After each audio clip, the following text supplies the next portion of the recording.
Kwa majina naitwa Rebecca Paulo, ni mzaliwa wa Moshi, Kilimanjaro.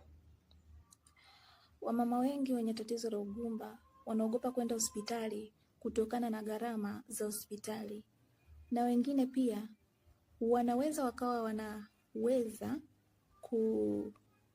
kuzikizi hizo gharama za hospitali, lakini wakaogopa kwenda kutokana na kutokujiamini, uoga, wasiwasi.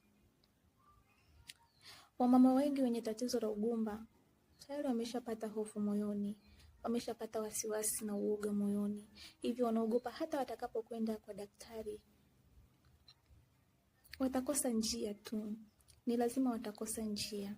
Hivyo hiyo ni sababu ambayo inawafanya mama wengi wenye tatizo la ugumba washindwe na waogope pia kwenda kwa daktari, kwenda kupata ushauri zaidi. Wanaogopa kwenda kwa daktari kutokana na hofu, uoga na wasiwasi, pasina kujua ya kwamba daktari au hospitali ndilo jambo ambalo ni utatuzi kwao. Hivyo ninawashauri wamama, wadada ambao tayari wameshajua kwamba wana tatizo la ugumba wajitahidi. Kuhusu swala la gharama, hilo si tatizo, kwa sababu unaweza ukapambana, kwa sababu wewe ni mwanamke.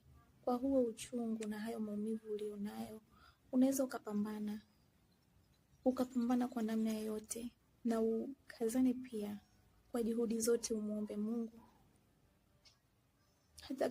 Hata kama gharama ni kubwa, hauwezi shindwa kupata kiasi cha kwenda kujua utatuzi wa hilo tatizo lako.